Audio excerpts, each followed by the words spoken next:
wanna be an American. Whoa, whoa, whoa, whoa.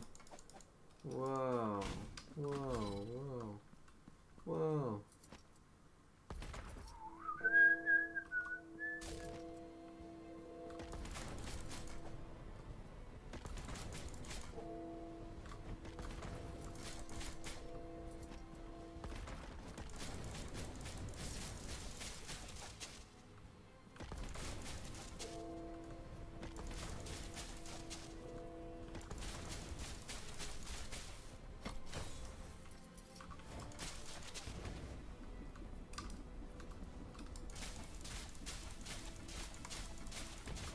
Shit.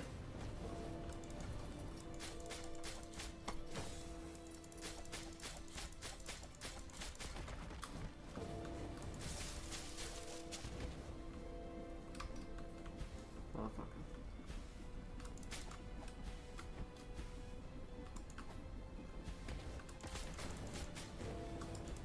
Fuck.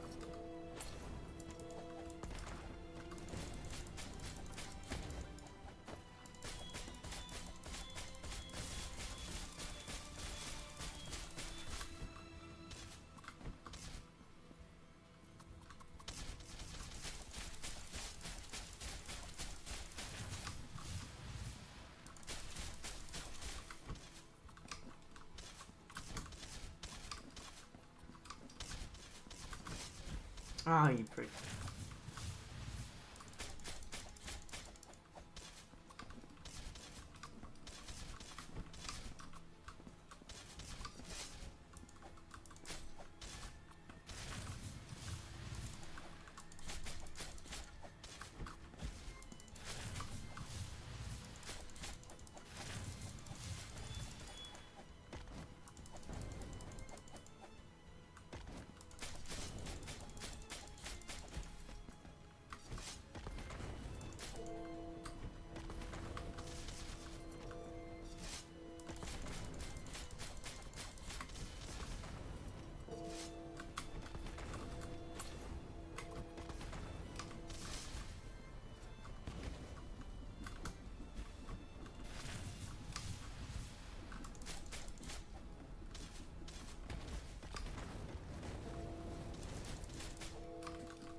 Oh, cunt.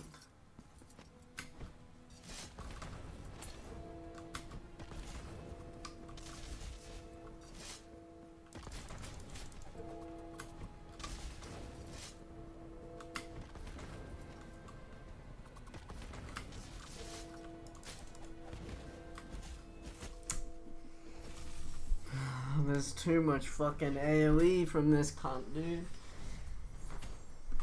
I can't get around him. He's fucking on my ass. I don't know if that means I should kill him first, because the other guy, if I have my electricity, fucking gets mopped.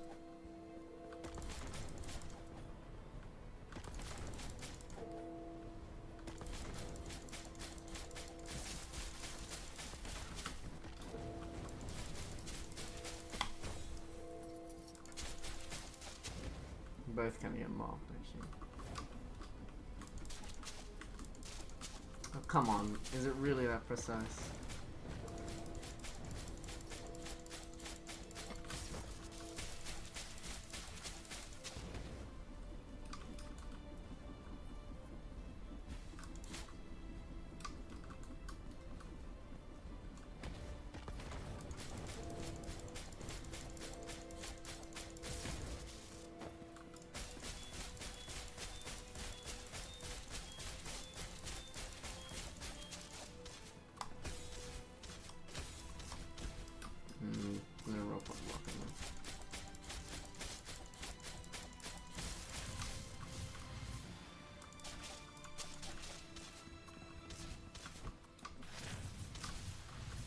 You prick, you stepped underneath me.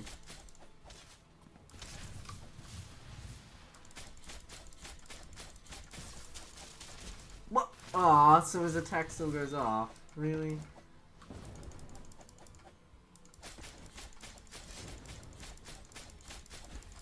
And then I get a tick. Ah!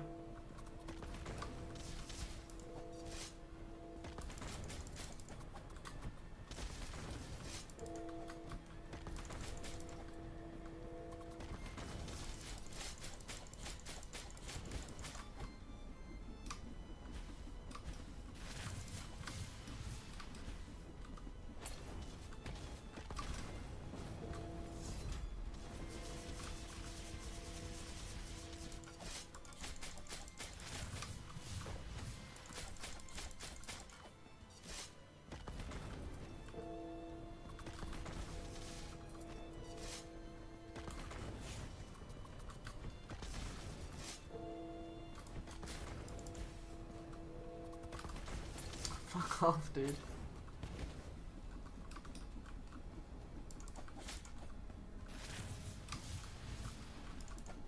Oh, and he stops directly underneath him.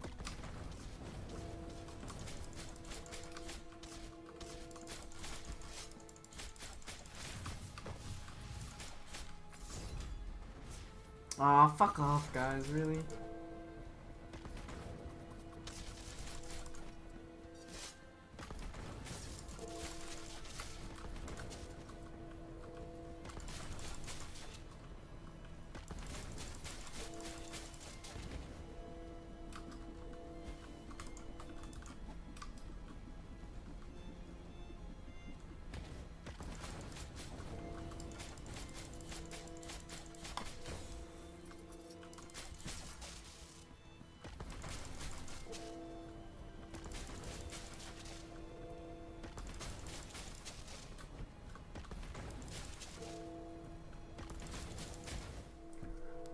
Get shit on.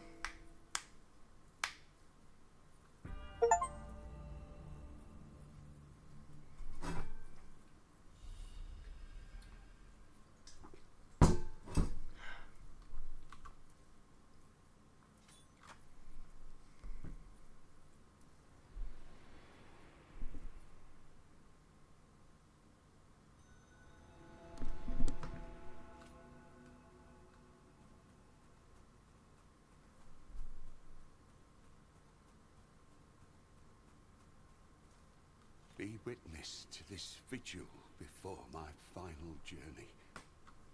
My body has been returned to me at last. I am now master of this flesh, of this trembling, of this agony. How sweet the pain when it is our own, penitent one. You who came to witness the miracle, behold.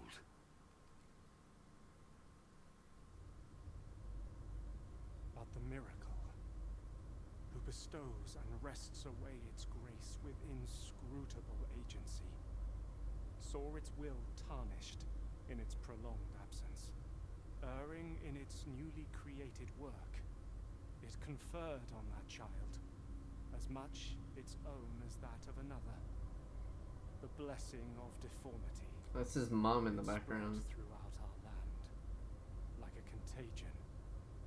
Its accursed seeds germinating like the wounds that sprout upon the scourged flesh of the repentant. The dying day already puts out its celestial light, causing my eyelids to droop. Let the miracle cast open its black gates, so I might venture to where that terrible dream, from which one never wakes, awaits.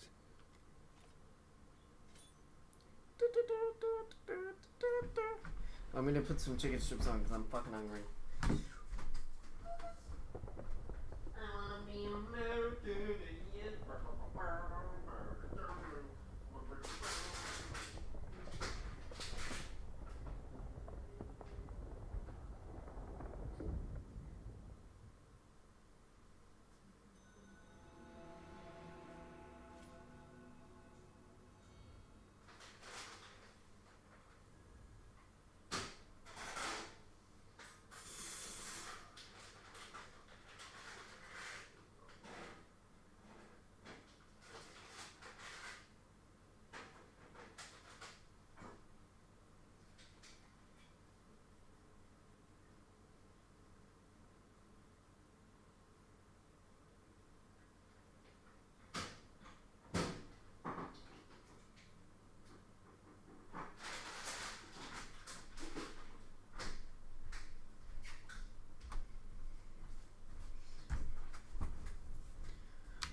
Fucking zap, bitch. The full testimony has been revealed to you, and the counterfigure of the witness has at last descended. The three great stone figures of the family have humbled themselves before us all. Raise your eyes. as the dazzling beauty of the upper reaches of the city of the blessed name welcomes you. Now go forth. Let not doubt leave its vexatious mark upon you. Okay, but I got some stuff to do first. Oh. Oh. Back down to here. There's still a lot in this area that I can't / didn't know how to get to. I think there's also the people. They're in one of these rooms. They have to go and give her brother's will to. Also this part here, I don't know about yet. So we're probably gonna, this part here as well, probably gonna quickly run through all the areas before we go to here.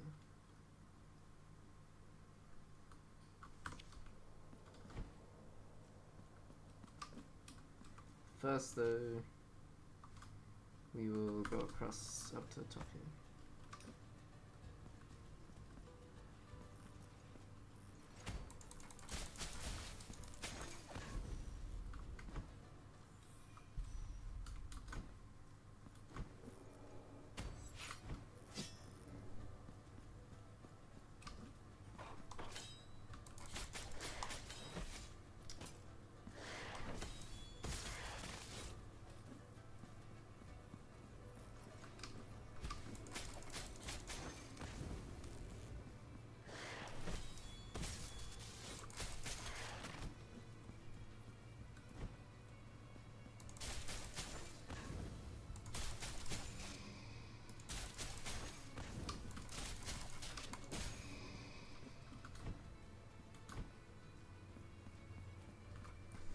Blessed are feast your Increase chance to hits.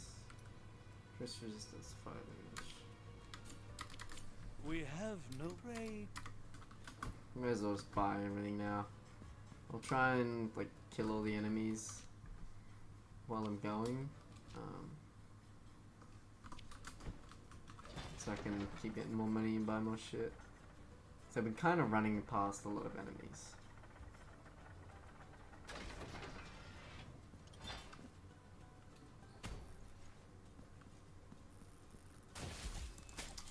I hit him on the way down.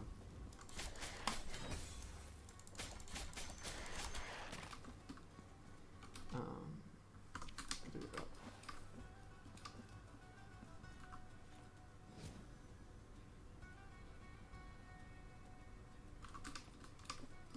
So I can't make that.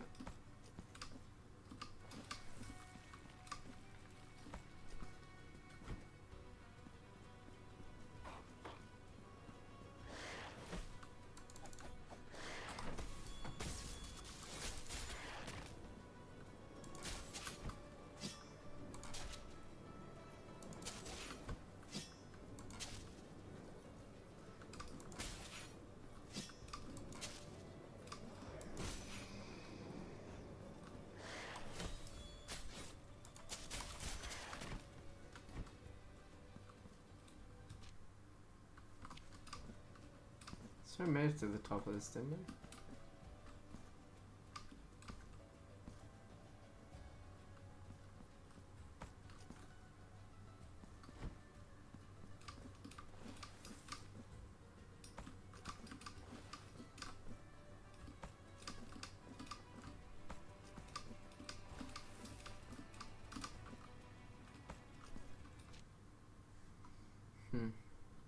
Okay.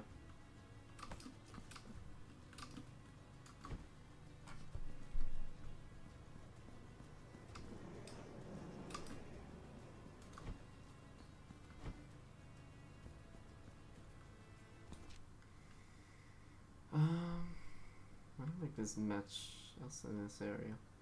Guess we'll run down, get this. Just continue on our way down to where the old lady and her dead brother were.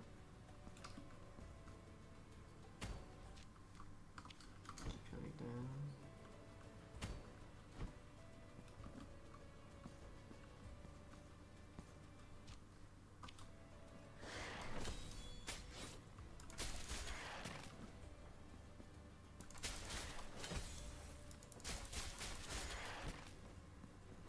I was worried he was gonna bump me then. Yeah.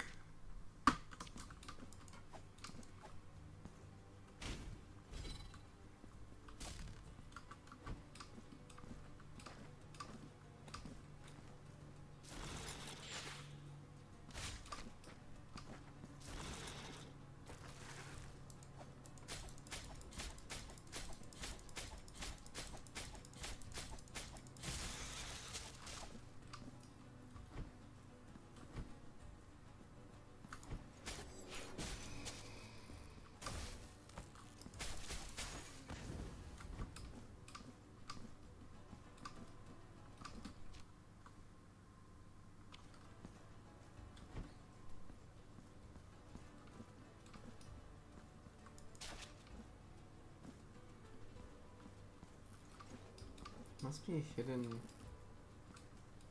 room somewhere? Here? Maybe the floor up here. Might as well check it out.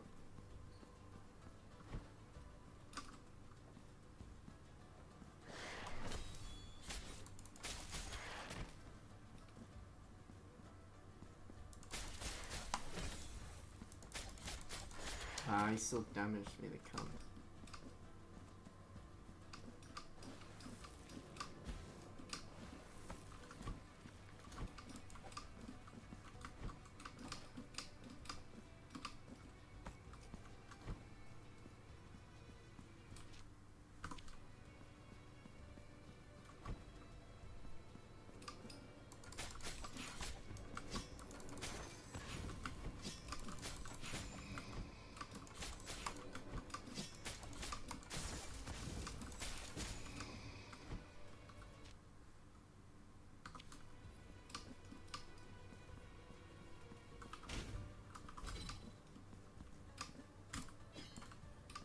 Surely that's high enough.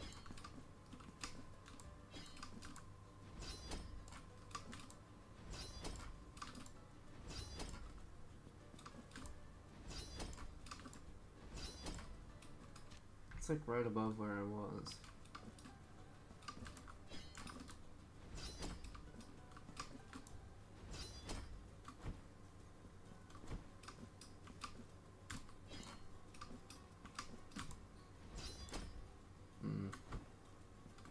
I don't know.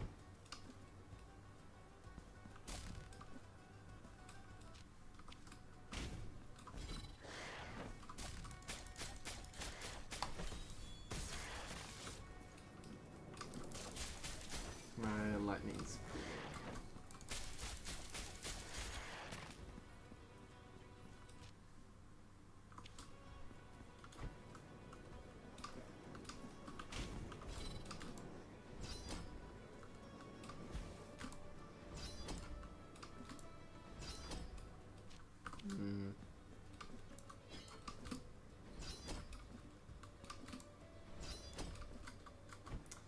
Not too sure.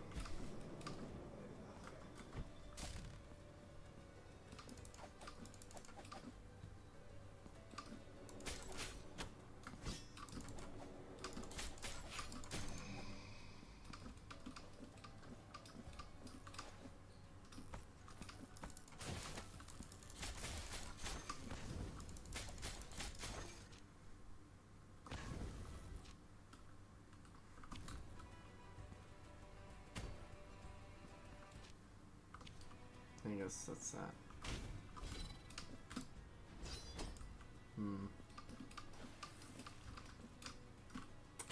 Awesome.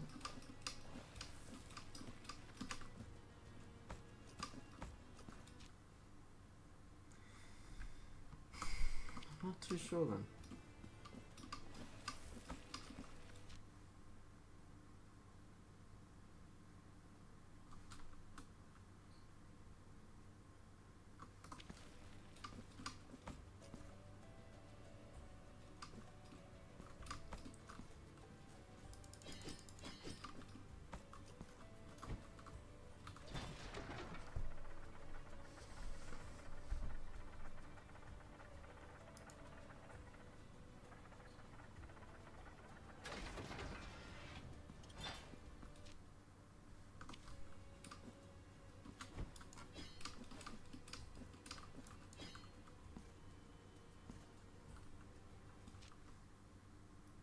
back here.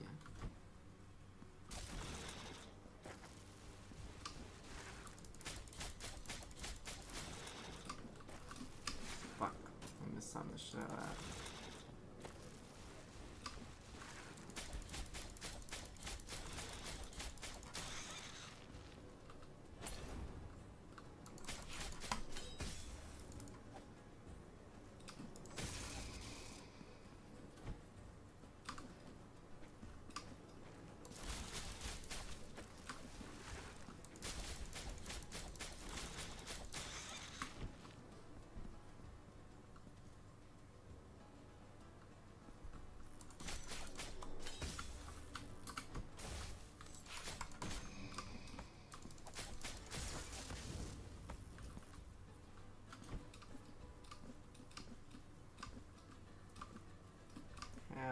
How do I get up there?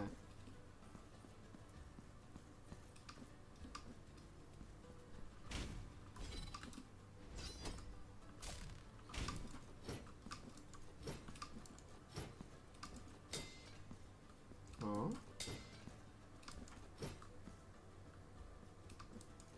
Did that do something?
You know, flip my thing.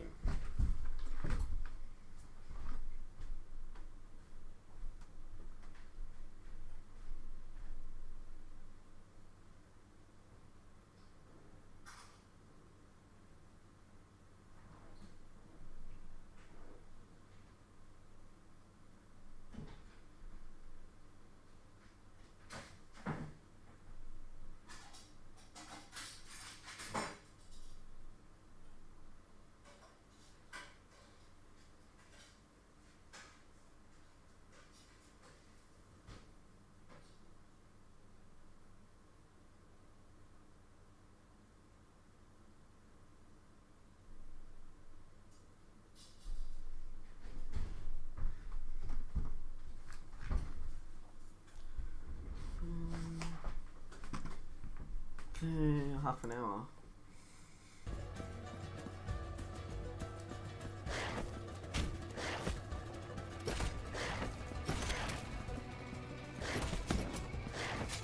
Troll.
Just ignores it.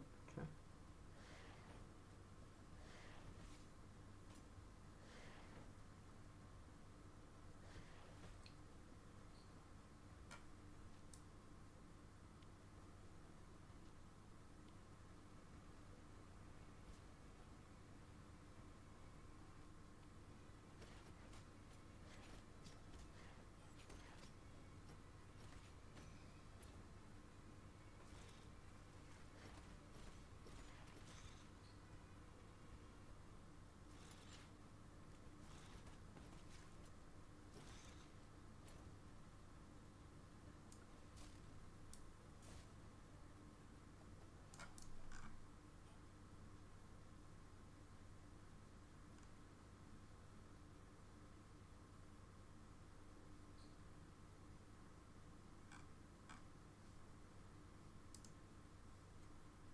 So I don't really actually...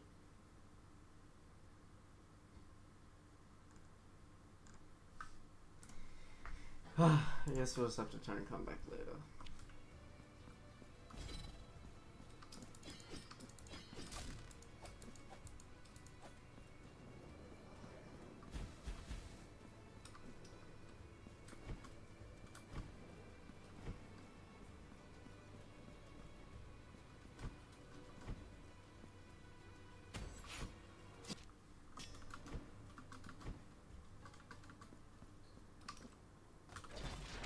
See if my chicken strips are done.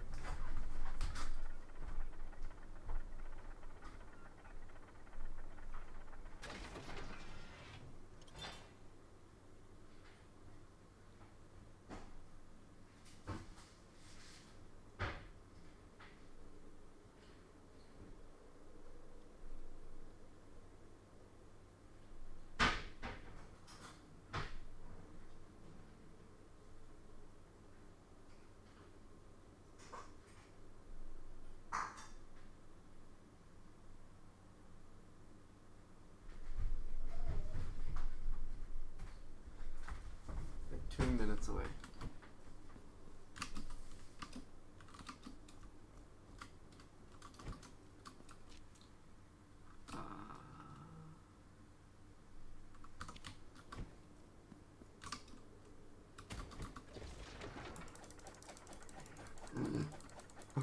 Bork, bork, bork.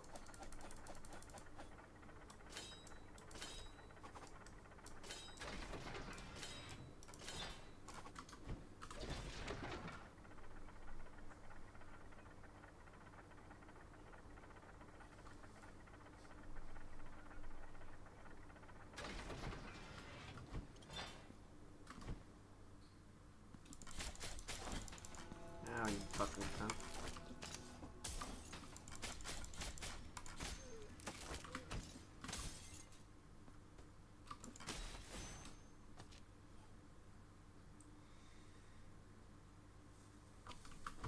I can't remember exactly what we learned, unfortunately.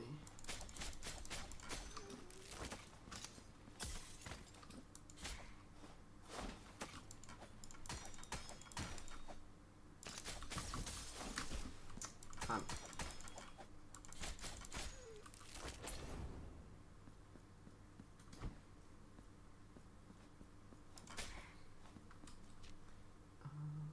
What's down, actually?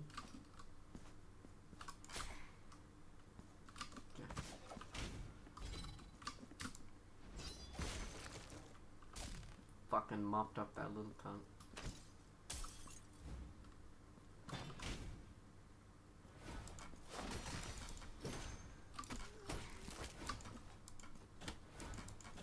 Can you swing the fucking thing?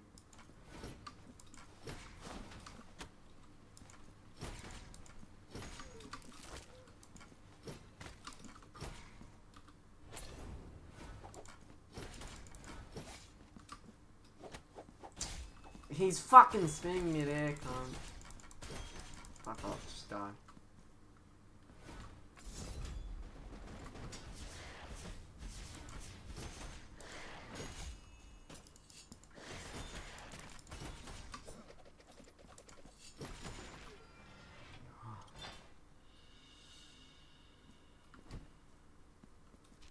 Okay, we need to get to a pride owl. Cause holy shit.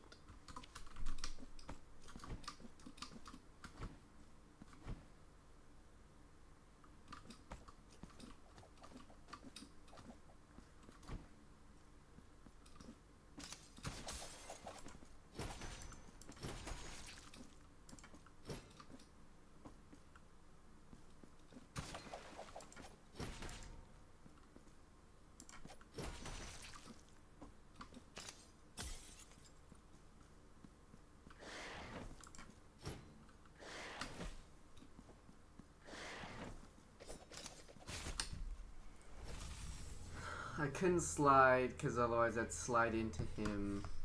I couldn't. Motherfucker.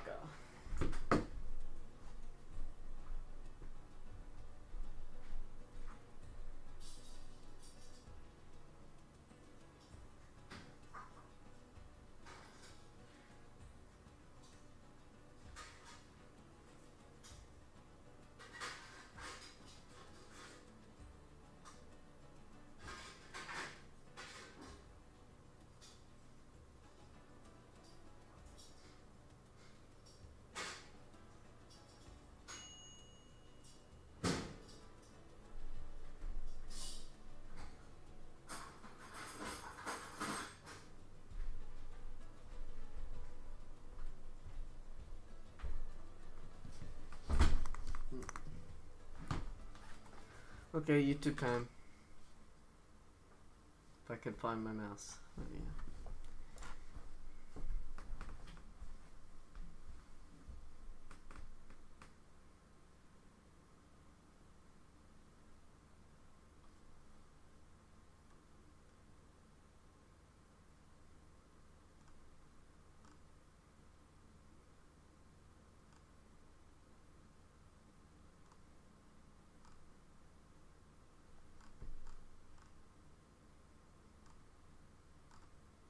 Can I get some decent fucking videos, dude?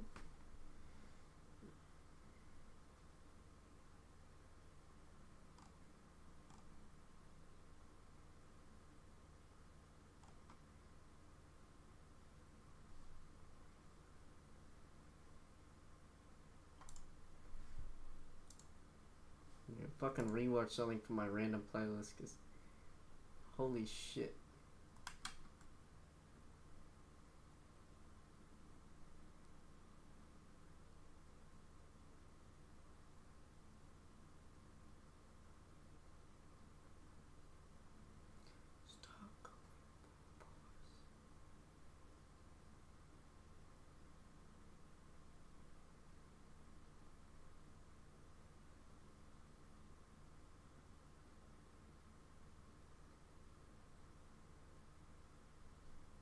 This is always a good video. This video was made possible by Dashlane. Download Dashlane for free if you never want to forget another password again at the link in the description. Aomori, Japan, 1936. Prisoner Yoshie Shiratori had had enough. He was forced to confess to a murder he did not commit, falsely imprisoned in Aomori prison, beaten and tortured every night by prison guards, and now worse, prosecutors were seeking the death penalty. In his mind, it was time to go, but Aomori prison wasn't the easiest to escape. Regardless, Yoshie Shiratori had nothing to lose, and so at 5:30 a.m. he made his move. He knew there would be a 15-minute gap in the patrol time, as he had studied the guard's routine for months, and when the coast was clear, he pulled out a metal wire which he had smuggled in from the bathhouse and started to pick the lock. This was originally the metal support ring that was wrapped around the bathing buckets inmates used to wash themselves. His hands were stiff from the wintry cold, but after a few minutes of picking, he had success, and his cell door swung open. But he wasn't out of the woods yet, because there were more locked doors ahead. He knew he only had a few minutes left before the guards would return, and so he wasted no time attempting to pick his way through the remaining security doors. Now, fortunately for him, he was able to make it out of the facility, but the bad news was that he was only halfway to freedom. You see, he was still well within the search perimeter, which meant at any moment the alarm could go off and he'd still be caught. At 5:45 a.m., the guards returned, peering into his cell, and this is what they saw. Shiratori sound asleep in his futon bed. But of course, what they didn't realize was that they were looking at something else, a pile of loose floorboards underneath his duvet designed to trick them. It wasn't until the next morning that they finally discovered the truth and the alarm was sounded. But by then, Shiratori was long gone. Now, he had escaped, but if you've watched any of our previous videos, you'll know that things aren't always as they seem. In fact, for Yoshie Shiratori, aka the prison break magician, this was only the beginning.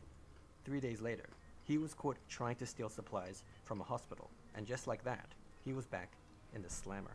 But this time, for his escape attempt, he was sentenced to life in prison. He would never be with his family again, his wife and his daughter, and all the months of planning had led to just 3 days of freedom. It now seemed he'd be locked up for a very long time. 6 years later, in 1942, in the midst of the Second World War, Shiratori found himself transferred to Akita prison in Akita City. There, the guards had treated him even worse than in Aomori. They had heard about Shiratori's previous escape and were determined to make an example out of him. They wanted to make sure he would never escape again. Along with the usual beatings, he was forced to partake in extreme manual labor, made to sleep on the hard concrete floor in the severe winter cold, and placed into solitary confinement for extended periods of time. Now, this was a specially made solitary confinement cell, which was very small and had a very high ceiling, with the walls covered with copper sheets so smooth that it was impossible to grip. In addition, there was almost no sunlight even in the daytime, with the only window light coming from a small sealed skylight high above. this was a room designed to keep escape artists from escaping, and if that wasn't enough, the guards also made sure that Shiratori was handcuffed at all times. Now, despite the constant abuse, one of the guards, Kobayashi, in fact the head guard, took pity on him. Kobayashi never laid a finger, and even seemed to check up on him from time to time, concerned for his well-being. Perhaps this made life a little more bearable for Shiratori, and it might have even been what kept his will alive all the way to the night of June 15th. It was a stormy night, and Shiratori was in the middle of one of his extended stays in solitary confinement. At around midnight, one of the guards peered into his cell and couldn't believe his eyes. He opened the cell door and looked around in astonishment, as Yoshie Shiratori had vanished into thin air. All that was left was his handcuffs. So how did he do it? Well, there were a few assumptions the guards made that did not apply to Shiratori. For one, handcuffs simply didn't work on him. Shiratori was actually a master of getting out of handcuffs, and in fact had several methods to choose from. Here, he decided to go with the familiar lock-picking method, but he really could have gone with any of them. He had thoroughly scoured his surroundings to find anything that could be of use in an escape, and just like in Aomori prison, he was able to uncover a loose bit of wire. Perhaps it was from one of the items Kobayashi brought in, but this wasn't clear. After freeing himself from the cuffs, he placed his palms and soles of his feet on the smooth copper sheets and started climbing the unclimbable wall. It turned out Shiratori was also an expert climber, with an uncanny ability to scale like a lizard. Once he reached the skylight above, he noticed that, yes, the window was sealed, but the wooden framing around it was starting to rot. And so thereafter, night after night, when the guards weren't looking, he'd climb the copper walls and loosen the framing, bit by bit. Afterwards, he'd climb back down and place the handcuffs back on, as to not rouse suspicion. After a couple months, the window finally came loose, and from there, it was just about choosing the right day. He waited until a particular stormy night, so the guards wouldn't hear the footsteps on the roof, and that was it. He had escaped from prison again. Now this time, he wouldn't be caught, or at least not in the way you'd expect. 3 months later, on September 18th, the head guard, Kobayashi, was at home when he heard a knock on the door. To his surprise, it was the fugitive Yoshie Shiratori, unkempt and disheveled, and he needed a favor. A stunned Kobayashi took him in and fed him, all the while listening to what he had to say. Shiratori explained that he didn't actually mind being in prison, and that the only reason he escaped twice now was due to the tremendous abuse he suffered at the hands of the sadistic guards. Kobayashi, however, was the only one who treated him with any amount of respect, and so he felt he owed it to him to let him in on his grand plan. Now, this plan involved Shiratori willingly, yes, handing himself over to the Justice Department, where he could then personally make a case for how corrupt and barbaric the Japanese prison system was, and there needed to be reform. He wanted to campaign for change, and in the process, gain his legal freedom through a civil lawsuit. He felt this was the only way he could realistically end up with his family. This, of course, was a super ambitious plan, and as a fugitive on the run, he was well aware of that, which is why he needed Kobayashi, the well-respected head guard of Akita prison, to vouch for him, to strengthen his credibility. As the only guard who ever treated him right, he had a feeling Kobayashi would do the right thing. Minutes later, while Shiratori was in the toilet, Kobayashi called the police. Maybe not a great plan. Just like that, Shiratori was back in prison, and this time, he vowed never to trust an officer of the law again.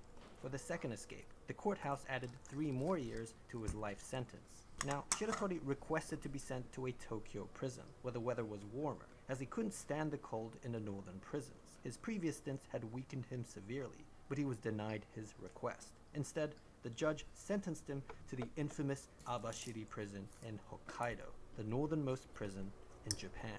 No man had ever escaped from this wintry hellhole of a prison. It was now 1943, and the cold was unbearable in Abashiri, as the temperature in the cells was below freezing point. Whenever inmates received their prison food, the miso soup and soy sauce would often freeze up. In this temperature, a handcuffed Shiratori was thrown into an open cell in summer clothing, and he immediately felt the paralyzing sting of cold air. Perhaps in a fit of desperation, he tried to force himself past the guards, but they were able to push him back and beat him down. An enraged and defiant Shiratori stood back up and vowed that he would escape from Abashiri prison, like he's always done, and that there was nothing they could do about it. In fact, he claimed there was little point even putting handcuffs on him, as he'd always find a way to break free. If not by lockpicking, then, well, this. He then proceeded to rip apart the chain of his handcuffs, to the horror of the guards. It turned out Shiratori had another special ability. Aside from his outstanding climbing abilities, he also possessed incredible strength, almost superhuman strength. Back in Akita prison, he could have broken free of the cuffs the physical way if he didn't have to put them back on. Now, this was impressive, but it wasn't so smart to lay his cards on the table like that, as the guards were starting to build an escape profile on him. They knew he had lockpicking abilities, lizard-like climbing abilities, and now almost superhuman strength. And so they set out to devise the ultimate escape-proof cell, one that was sure to be Shiratori-proof. And they came up with this.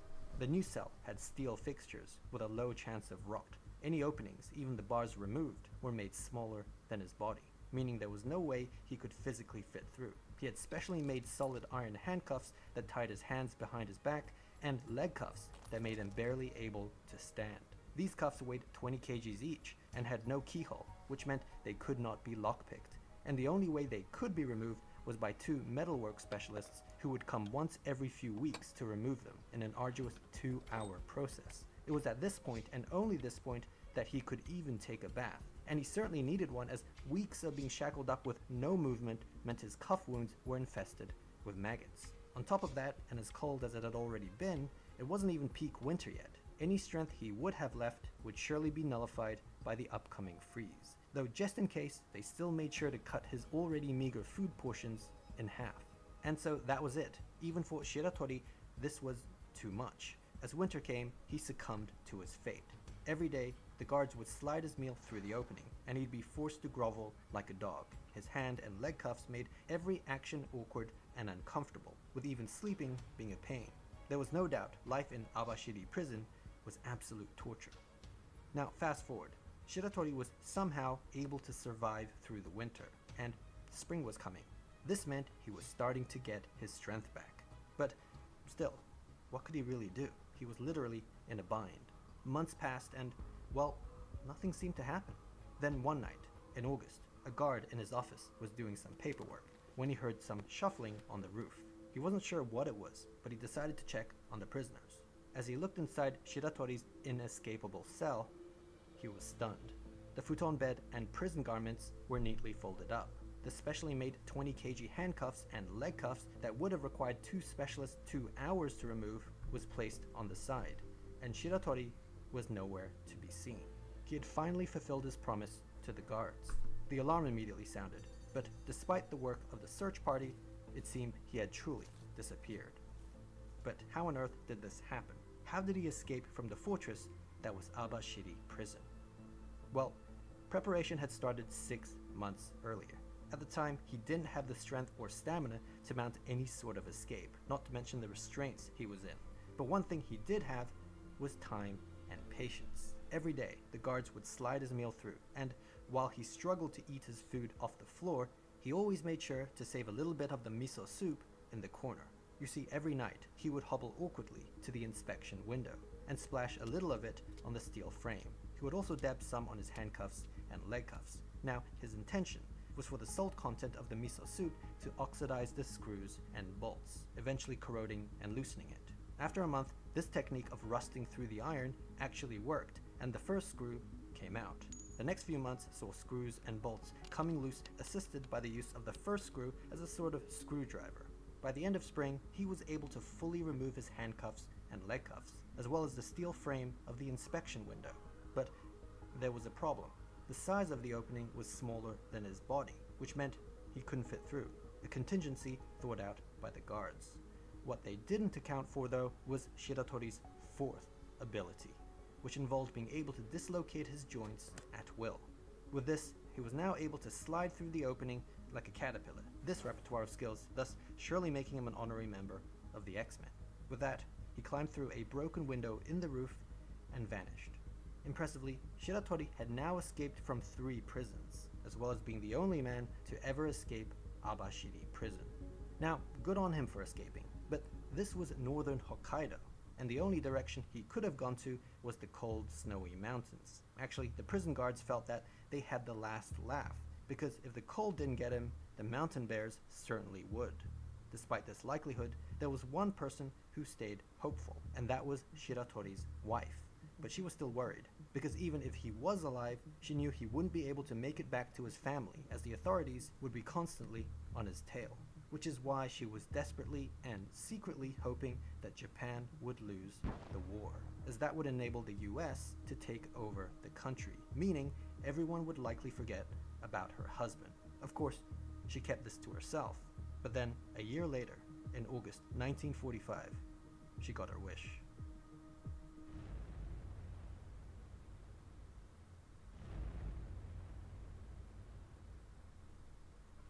The Americans had now taken over the country's penitentiary system, and sweeping changes were being made. And it did seem, perhaps, that the manhunt for Yoshie Shiratori had now taken a back seat. Yet the question remained, where was he? And was he even alive? The answer was yes, he was alive, and living a solitary life. This time, self-imposed. It turned out he had discovered an abandoned mine on a mountainside in the Hokkaido wilderness, and was able to make a home for himself. For food, he lived off nuts and berries, wild rabbits and raccoons, and was even able to learn to catch crabs from a stream by observing the habits of bears. Life was steady and safe, but after a while, curiosity got the better of him, and so after 2 years of isolation, he made his way down the mountain to a nearby village. What he saw astounded him. The streets were filled with signs written in English. The posters and flags, emblematic of the war effort, had vanished. And even more strange, young Japanese girls were holding hands with American soldiers. What on earth was going on? He grabbed a newspaper that had been set aside, flipped through the pages, and it was only then that he found out about the atomic bombs, Hiroshima and Nagasaki. Japan had surrendered the previous year, and he couldn't believe it. As with his wife, he felt it was now pointless to hide, and so bid farewell to his old hunter-gatherer lifestyle. He headed south of Abashiri for the next 50 days, until he reached the city of Sapporo. At this point, he was starving, so he found himself a nice ripe tomato from a nearby field, which was a huge mistake.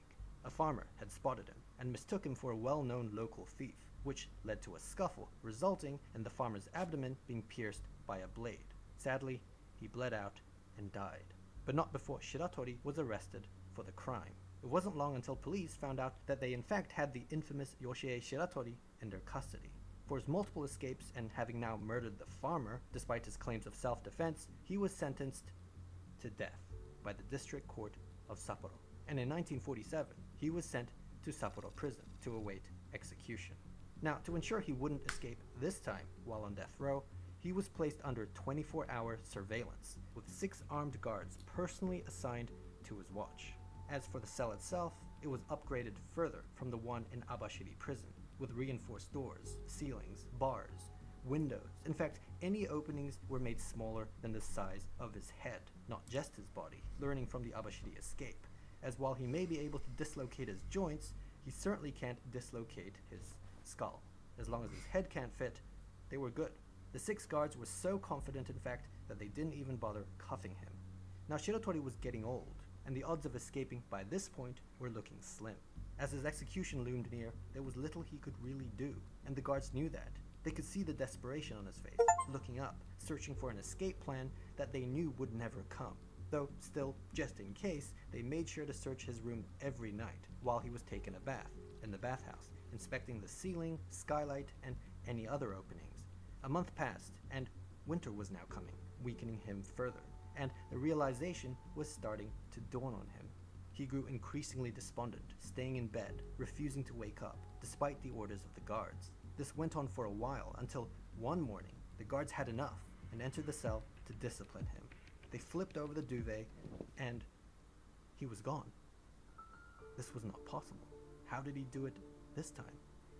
Going back to when he was first placed under 24-hour surveillance, with the 6 armed guards personally assigned to his watch, he had in fact conditioned them to look up and keep up from the very start. Not just because his previous escape attempts involved climbing through skylight windows on ceilings, but also his suspicious yet, as it turned out, very intentional behavior of constantly looking up to figure out an escape plan.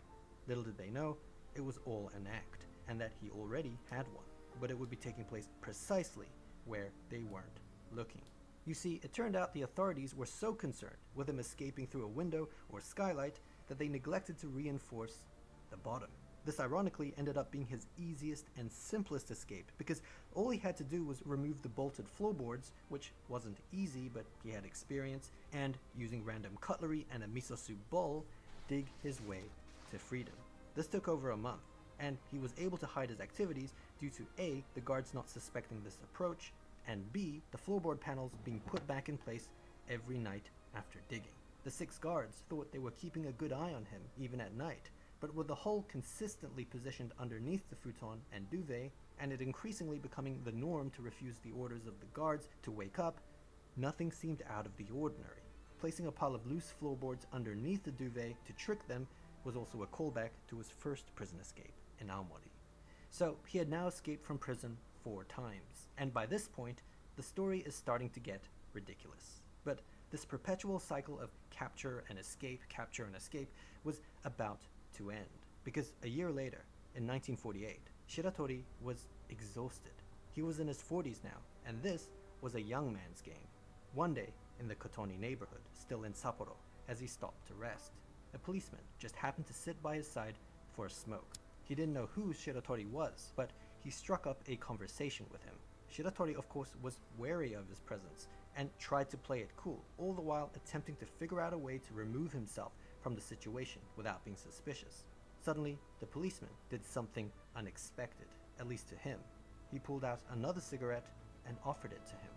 Shiratori was stunned.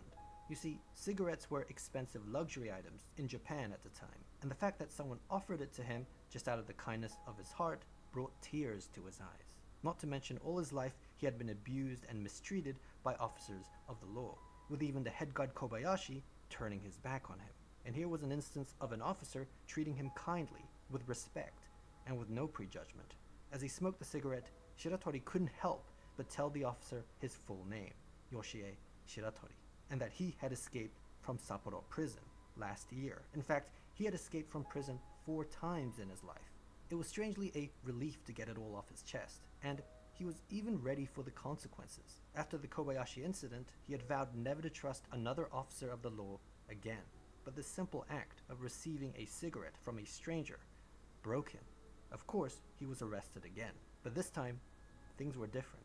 Maybe it was the fact that he willingly gave himself up, or that Japan's justice system was going through a change. But the High Court of Sapporo became sympathetic to Shiratori's plight, and some of his past claims were recognized, such as acknowledging the farmer's death as a legitimate case of self-defense. They also made note that throughout all 4 of his prison escapes, he didn't kill or injure a single guard, despite the abuse he may have suffered at their hands.